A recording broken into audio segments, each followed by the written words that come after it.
Hello everyone and welcome back to an Easter special match. Well, maybe not back. This is the first one that I've casted, at least as far as official casts go. We played a couple of these live on the live stream. I actually missed the event, so I've been looking at a whole bunch of these games because there's some pretty hilarious settings that you may get to witness today. Well, I can guarantee that you'll get to witness at least a few of them. As you may already have noticed, plenty of Easter eggs have already fallen across the map right here for these commanders to collect. In case you're curious, the eggs aren't actually worth all that much. 5 metal and 50 energy, and I think it's the same for every one of them. Yeah, every egg is worth the same amount, but there's some little surprises we might see later on in the game as we get into it here. But spawning on the front line of Cilia and Charybdis, representing the blue team as an Armada commander, goes by the name of Snoopa.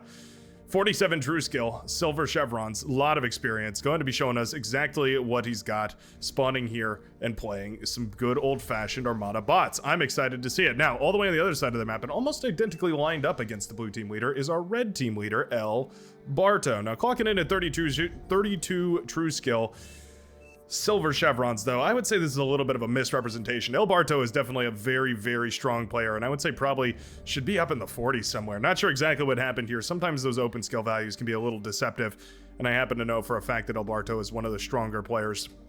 As far as I can tell on the ladder currently, El Barto going to be showing us what he's got as a red Cortex commander.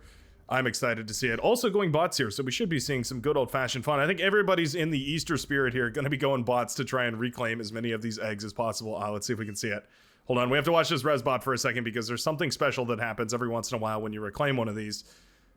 I don't want to waste too much time. There's a scout plane headed across from the red team, as well as some rovers and rascals heading on out from the blue team as well here. Oh, come on.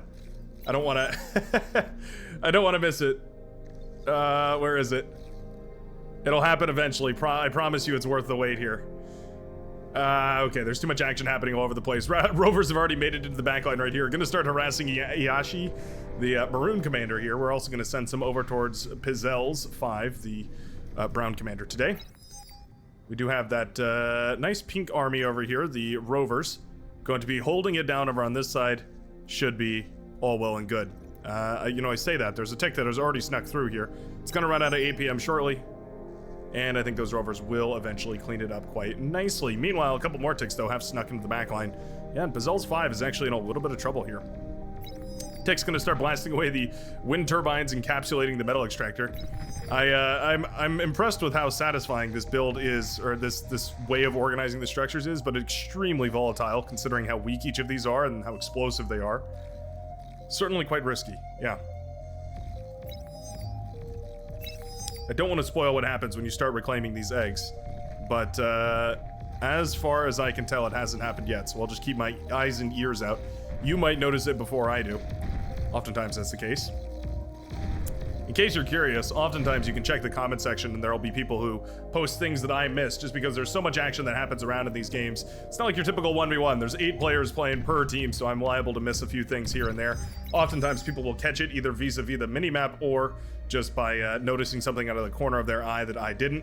And you can always check the comment section to figure out if there's anything that you missed and you want to go back and take a look at. Always happy to hear from you guys, and always happy when people do that in the comment section. I don't want to misconstrue my feelings about that. A couple of grunts moving around on the southern side here, trying to get a little bit of damage done. There's only one grunt here, but the defender's advantage will be tremendous right now for the Lavender commander, Capybara. As long as we micro half decent here, this shouldn't be the end of the world. Little bit of damage. Well, okay. One mech goes down. Can we get another one? We will not. Okay, single mech goes down. At the very least, we've scouted where this base is, though, and that is useful. So far, though, those grunts haven't managed to do anything. I think this is going to be cleaned up, so I'm going to snap my attention back towards the front lines. We have Rocketeers coming up here, or Aggravators, I should say, the Cortex Rocketeer, marching directly into the enemy line to be swiftly and brutally massacred by those grunts up on the front with their twin laser cannons, those Razorback wannabes. Very nice. Very good to see. And we're going for exploiters here. Interesting. I think that makes a lot of sense on this map, actually. Those exploiters are very, very useful for locking down specific areas of the map. They can absolutely just shut down, I mean, essentially anything for that T1 era, especially the bots. A little less effective against the vehicles, especially those medium tanks, but hardly anything is effective against them in the T1 era, save for maybe the D gun of a commander. But the exploiter can definitely be used to, at the very least, fend off grunts, but also pawns, sometimes blitzes as well in low enough numbers.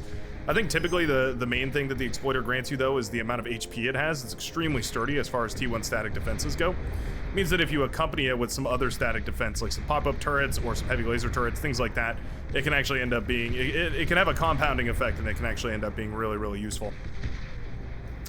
We're trying desperately to start up a pop-up turret here for Porco Riso.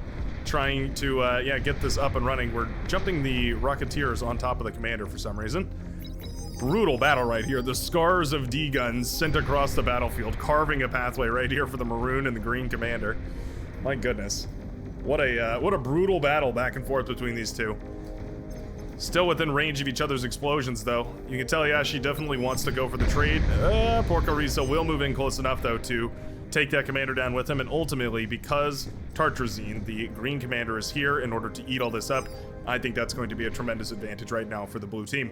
As far as the front line goes anyway, both of those commanders that just went down were frontline players here, but obviously that metal going back to the blue team is going to be a nice advantage.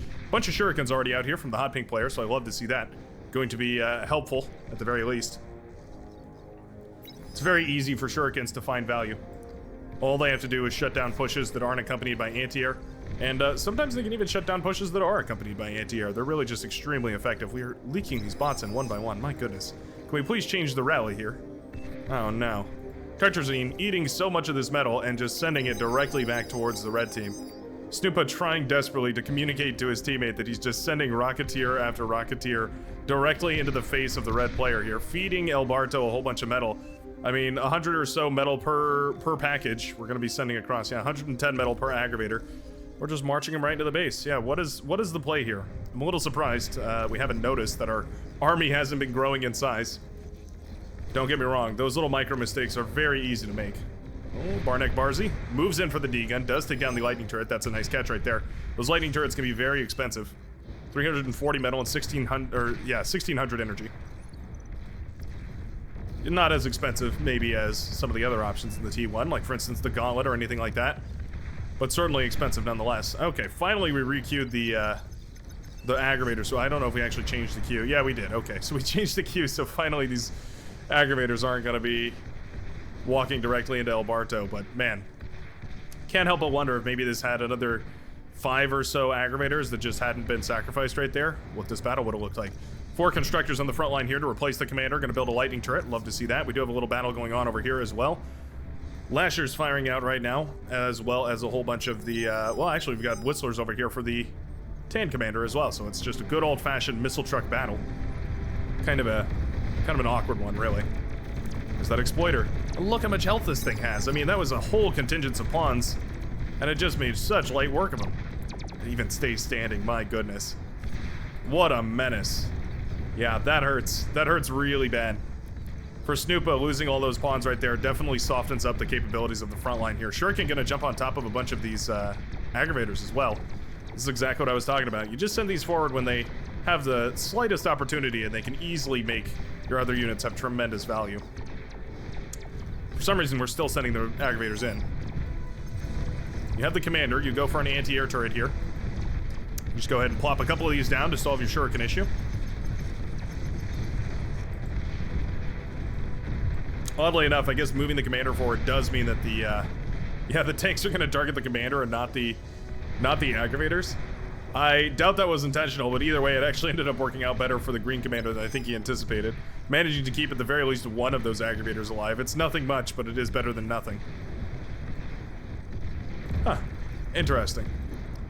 No, I haven't seen it in a while, and I'm thinking it's probably because there's no critters on this map, but the way that the Easter special works is that when you harvest the Easter eggs, occasionally there's a chance that a little laser penguin will pop out.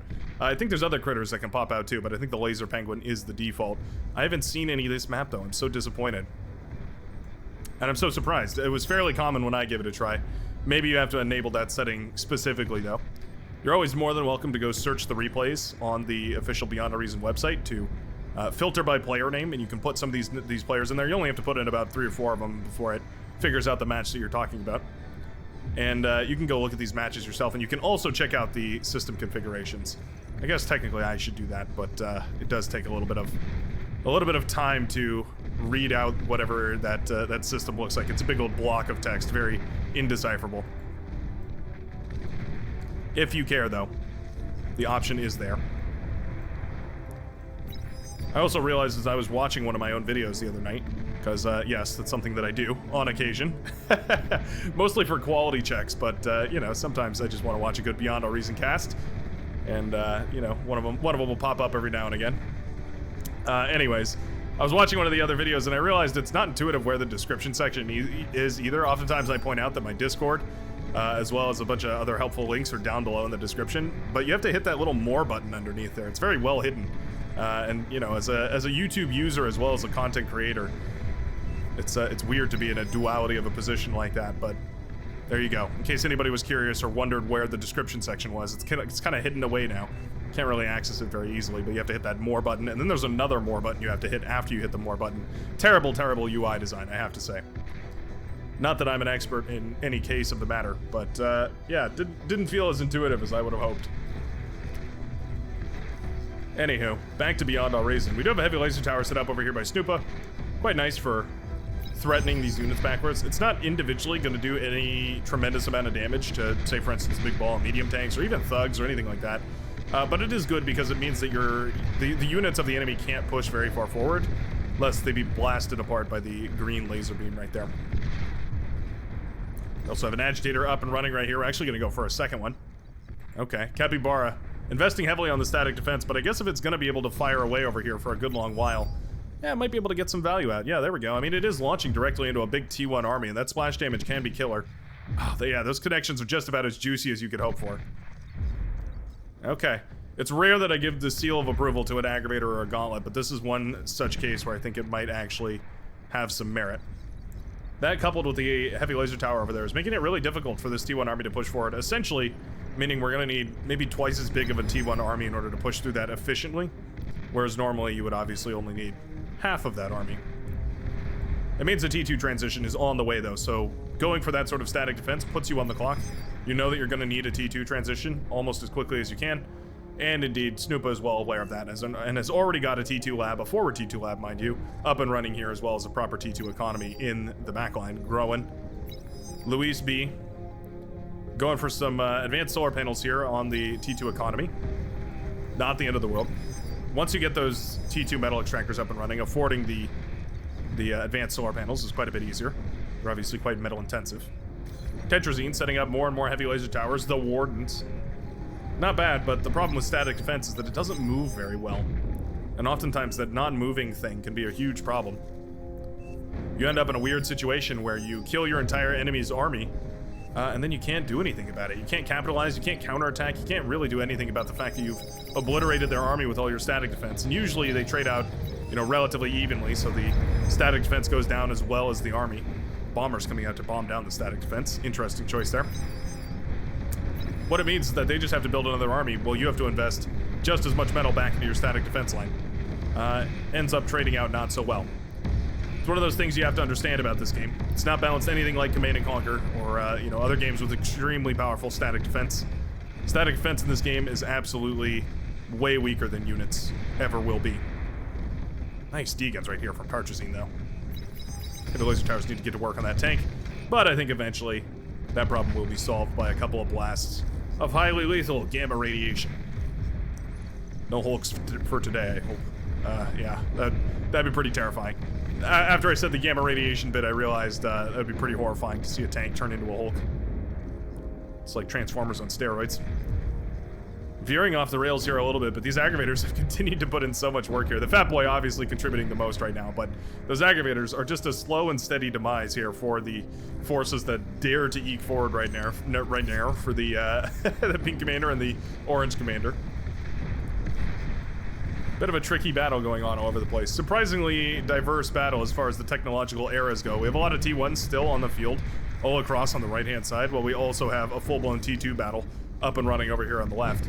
Barnek Barsdi has got to get those T2 units out pretty quick here. We do have a T2 constructor up and running, and we have a couple of those T2 mexes as well. But we're a little late on the draw here. Yeah, it feels like we just haven't quite gotten enough economy up and running. Yellow Commander, by the way, I do notice, is upgrading the metal extractors of the Pink Commander. It's a generous gift, upgrading those metal extractors. oftentimes means the difference between your frontline surviving and your frontline dying. And obviously one of those outcomes is a whole lot better for your team. Hounds over here, but the hounds in yellow are accompanied by a spybot, meaning that the hounds in yellow can fire away from a whole lot further than the ones in green. Spybot, one of the ways to do this. A radar bot works fairly well here too. I'm gonna detonate the spybot. I don't mind it.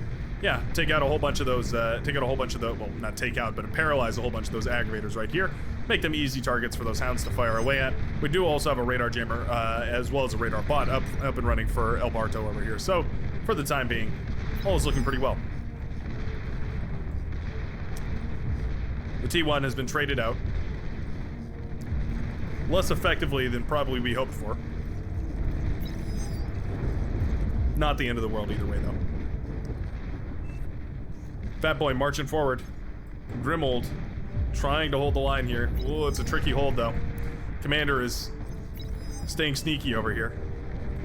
We have the radar dot, so we should be able to fire at this thing. Yeah, there we go. It reveals itself with the D-gun and another. Fat Boy's gonna start firing away. The Grunt's gonna start moving forward to fire away as well. We have to keep this thing uncloaked, trying to bring it down. There it goes. Commander falls right there, and that does mean one of the biggest significant threats here to this blue army will be shut down. Fat Boy, meanwhile, ricocheting those rounds, or not ricocheting, what's the word? Ravaging, that's the one I was looking for. Ravaging those T1 units over here on this side, on the front line here for the Orange Commander. Big old T2, T1 air pull right here. Just a bunch of T1 bombers, but we do have T1 and T2 fighters, so that's probably the most important part here. Clearing out some of that air screen. There's some anti-air turrets here, actually. That's quite nice. Yeah, might shoot down a couple of bombers, or at the very least a whole bunch of those fighters. Yeah, you know what? The fighter wave is actually dealt with right here. That's quite nice. There are gunships moving forward and doing a bunch of damage to the blue team's leader here. But those bombers connect. Well, they don't manage to take out the build power. Ah, that's actually a tremendous bummer. Those bombers did manage to take out the build power. They got a bunch of wind turbines, which is all right for the time being, but taking out that build power would have been a whole lot better. Getting that build power back up and running can take so long. I mean, it really only takes a couple of minutes. Not even a couple of minutes, probably about a minute. But that can be forever in a game of Beyond All Reason. T1 anti-air bots tickling away at the Wasp gunships up in the air, trying desperately to shoot them out of the sky to very little effect. We're having a vehicle transition here. Interesting. I don't mind it one bit, actually. The vehicle transition makes a whole lot of sense. Going for those vehicle transitions can hit your opponent off guard really, really quickly. It also makes a lot of sense because we've been dealing with those with those aircraft. You know, that anti-air truck is extremely potent. One of my favorite ways to lock down a map from air harassment is just to go into T2 vehicles and build a whole bunch of those flak trucks and just send them everywhere. You just put them everywhere in your teammates' bases. They might complain a little bit about you parking your trucks in their base, but that's okay because they'll be super happy when a bunch of bombers head towards their base and get shot out of the sky. I guarantee it. Hound's continuing to try and find some value right here. Barnek Barzi has been given enough time here, though, to get some of those Sheldons up and running. Once the Sheldon snowball has hit its peak, it can be very difficult to stop. Arbiter's in the mix right here. This is probably one of my favorite compositions. We go for Sheldon, Arbiter, and I'd like to see some Sumos mixed in here as well. Only takes a couple of Sumos in the front line to be extremely stable on this. The Sumos essentially just meant to shut down any assault units that come forward.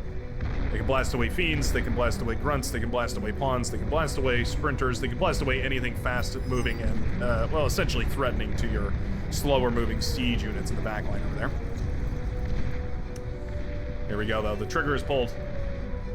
Looked like a big comp over here, but it was actually just a single welder accompanied by a couple of these crossbows, who will be forced off the front line. This tick spam has been quite tremendous for vision purposes, scouting purposes. Unfortunately, though, it does cost a lot of metal to run. We now have Mauser firing away here. Love to see the Mauser in action. They've got their little plasma cannon right there, which I'm just now realizing is the same as the railgun. Yeah, the railgun spiders from the Legion T2 bot lab. If you're not sure exactly what I'm talking about, feel free to check out any of the live streams. We play Legion just about every single time on the live streams, Tuesdays and Saturdays, 12 UDT. And oftentimes the rail spiders do make an appearance because they are pretty difficult to stop. Still a T1 battle over on the right-hand side. That's so funny. It's so rare that we get to see T1 and T2 battles occurring simultaneously, because usually the T1 battles end up winning virtually, the T2 battles end up winning against the T1 units that remain on the field almost immediately. Makes it unlikely that T1 will continue to exist, but I guess because the entire left-hand side is T2 while the entire right-hand side is T1, yeah, we're suddenly in a weird situation. Not for long, though. We do have Mauser headed out to the front line here for Synthos. Maybe the reason why the front line is falling a little bit is because of that T2 transition. And here's a bunch of heavy bombers heading across. These are not the T1 Whirlwinds. These are the heavy impulse hailstorms, the heavy strategic bombers for the Cortex faction. And it looks like they're headed directly... Oh, well, they were headed directly towards that APHIS right there. Are they going to switch tar... Oh, they're going to the blue APHIS. Ah. There they go. Dropping their heavy impulse warheads, and boom goes the base of the blue commander up in smoke. Now, not all hope is lost, because we do still have this advanced geo, and you can recover with that. There's also the lab up on the front here, so production wasn't lost right there. It was just a bit of eco, but that still definitely hurts. It also hopefully triggers the blue team to invest a little heavier in anti-air. The powder blue player recognizing that he doesn't have nearly enough fighters up in the air. Always important to be cognizant of that. If you have enough air forces or not, and whether they're being utilized properly. Yep, commander falls on the right-hand side of those Quakers. I do see a T3 transition just about completed right now. We're gonna go Marauder? No, we're actually gonna go Razorback. Okay. God Official going for a tremendous economy. There's no other word for it. Yeah, it's a lot of aphises in the backline here. We're gonna be going into energy converters, that proper T3 late game. But will it be quick enough? We need those Razorbacks yesterday. There's already a bunch of bulls pushing forward right now. You can tell Snoopa wants to end this game right here and right now. Sending the bulls forward, and these Sheldon, I mean, yeah, they're great, but they're going to be tickled. They're going to be tickling the bulls to death slowly but surely. The bulls doing more friendly fire damage than the Sheldon ever did, I do believe. The bulls also have quite a tremendous amount of AoE. There's really nothing you can do about those bulls with anything short of some of the specialized gear to deal with them. Starlight's certainly one such unit. Sharpshooter's another. Mammoth's a viable option as well. Very difficult to get those up into big enough numbers, though. First Razorback is out right now. Yellow Commander going to start producing those heavy T3 units, sending them out wherever is necessary. I'd love to see this Razorback handed over here to the pink player so that they can defend themselves while they get back into the game. Maybe the idea, though, is to use those Razorbacks to secure this left-hand side. With those bulls going down, it is a lot of metal that's now available here for the red team to reclaim. Might be able to counterattack over on this left-hand side. Stupa trying desperately to rebuild at this point, using some of that energy and metal to build another fusion reactor on the front line. Not the end of the world. This push over here, though, is looking quite difficult. Difficult for the red team to hold. Hoxie is moving the commander forward. The missile trucks firing away with their heat seekers, trying desperately to hit that commander, but not quite able to. And this whole contingent will be forced back just because of that commander. Meanwhile, a nice little breakthrough over here of Hounds. Such satisfying building arrangements right here. I have to give it to the brown commander, who has at this point left the game, but certainly is an architectural engineer at heart. Has got a whole lot of has got a taste for the more satisfying things in life. Yeah. Anti-nuke being targeted right here. We definitely need to target the build power first. Okay, I'm just gonna disintegrate the Hounds right there. I think that's well worth it. And now the Razorback is at the front. Now the Razorback is unaccompanied by any T1 spam or anything like that, so it is a little bit exposed. Snoopa certainly could go up there and degun it. I think that's exactly what's going to happen. Yeah, the Razorback not going to stand a chance against the almighty degun. That's exactly what it's for, though. Those early T3 units that hit the field can be extremely, extremely vulnerable if they're not accompanied by a particularly dense fog of T1 units. Bunch of T1 trash moving forward. They actually managed to find a couple of arbiters. It's a unlikely catch for them, but I guess it's a fairly efficient trade. About as efficient as you're going to be with T1 at this point in the game. Capybara is still going for a T1 lab up there, probably for a spam. Yeah, we have a bunch of grunts produced out right now as well. Cortex has it rough in the spam department because obviously they only have the option to spam out T1, as far as T1 is concerned, the grunt. Otherwise, they have to go vehicles and spam out the rovers or I guess the rascals for Cortex. Sharpshooters moving forward. We don't have a whole lot of sharpshooters, but we do have a few. Why did we blow that up? Maybe expecting a little more EMP action. Yeah, the EMP does not stun the commander. It takes a lot to stun a commander. Meanwhile, Big bomber wave coming across the map right here. Hot Pink Commander coming in for another bombing run. Man, the fighters are just not on top of it today.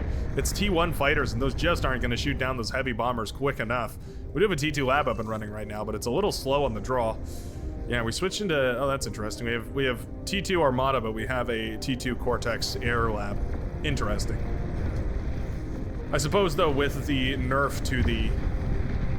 the nerf to the Stiletto, Armada T2 Air is a little less oppressive than it once was. Certainly makes the Dragon a much more approachable option. Not that it was ever unapproachable, but now even more appealing. Sharpshooters firing away at the Razorbacks here. Sheldon also firing away at the Razorbacks here, and you know what? Both of them do go down. Yeah, those Sharpshooter, man, they are quite powerful. Big old tick stream coming out right now. Glad to see that from the Yellow Commander, who has realized, yeah, actually well worth going for a little bit of a spam right here to make sure that those T3 units are accompanied by some measure of protection. Not really the protection here that you're worried about, it's more so the detection. Finding those cloaked commanders and making sure that they don't interfere with your T3's good work. Sharpshooters, though, quite menacing. It's exactly the kind of unit you're hoping to use the Sharpshooter against. Down it goes. Now, the tick stream is certainly a problem. We need a couple more welders up on the front here in order to deal with all that. But with the explosion of Tartrazine's main facility right here, these Sheldon are all the reinforcements we're going to get. Yeah, this T3 transition has absolutely put a lot of pressure back on the blue team here. Those bombing runs have been killer. Don't get me wrong, those bombing runs have absolutely helped turn the tide of this game quite a lot as well. We even have a nuclear chamber up and running right now. Not quite charged yet. How is the anti-nuke status of the blue team? Well, the backline is fairly secure as far as nuclear compatibility goes, and we do have a scout back here. I bet that scout was sent across to scout for anti-nukes. But this front line is extremely, extremely vulnerable. Snoopa's entire production facility here. There's even a bit of eco here. Some of the juicier parts of the eco here. We are going for more eco in the backline, by the way, but yeah, certainly some of the more expensive bits. Going to be quite a bit out of touch as far as nuclear shutdown goes. Mauser forced into a retreat. Never a good situation for the Mauser. Ideally, you never have to retreat your Mauser. Pitbulls, though, gonna make fairly light work of all this. Yeah, fair enough. Pitbull's quite good at being decent at everything. That might be a weird thing to say, but I'm sure you know what I mean. They're not the best at any one thing. They're not extremely high damage. They're not the fastest firing. They're not the the least expensive, pardon me. But they're second best at just about every single one of those things. Sometimes that's a lot more powerful than being the best at one thing and worst at everything else. Snoopa in a lot of trouble here. Razorbacks blast down that commander at light speed, and this entire facility is in a whole lot of trouble. These T3 units getting tremendous value at this point. Bulls going down in a flash.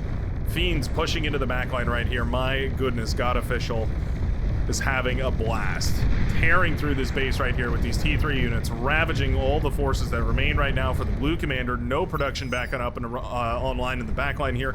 We do have the APHIS just about almost completed here, but losing all that production obviously hurts quite a lot. Capybara trying to move back into position here. Those T1 defenses, especially in high trajectory, but regardless, not going to fend all too well against the Razorbacks. Razorbacks are quite low at this point, so wouldn't be surprised if we do manage to eventually bring them down, but already they've done such tremendous work. The tick spam is now flooding through the map right here, trying to do as much damage as possible.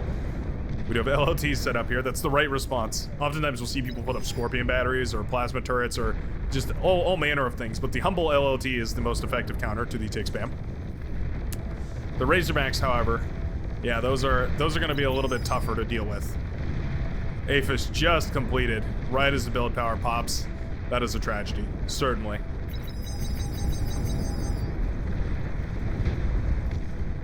Forces over on the right-hand side. Yeah, there they are. Banisher has pushed all the way into the backline over here. Yeah, I guess the Razorback was parked over on this side to try and deal with all this, but was a little low APM because everything was being microed over on the front lines. Eventually, though, this is all dealt with, and that nuke will go on charging. Don't think it'll matter all too much, though, because more and more Razorback are streaming out to the front line, becoming more and more efficient with each and every one that is sent to the fronts, because, of course, when ahead, you might as well pull more ahead. That's exactly what we're seeing here. Yellow player has a bunch of butlers up, and I imagine we're going to start reclaiming with those at some point. Any amount of reclaim from all these bases right here would completely seal the deal right now for the red team. Surprisingly, the ecos are still essentially in the exact same position. We have, yeah, basically equivalent economies. That's only because the reclaim for the red team isn't being utilized.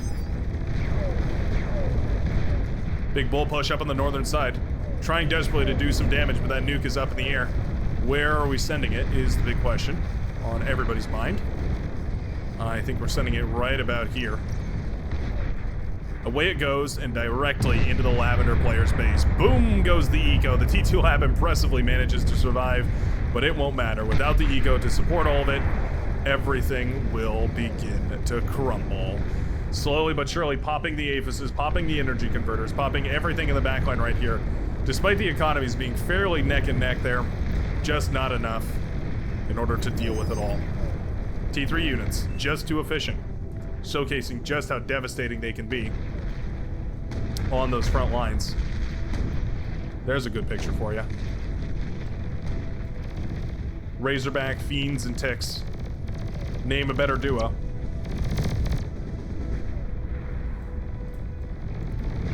Main base of the air player going to fall shortly here as the Fiends continue running in. Armored response will be sent across the map. But frankly speaking, the end is nigh. Aphis pops, tearing more and more energy out of the blue team's economy. And indeed, Horndog has called a resign vote that the blue team will be forced to accept.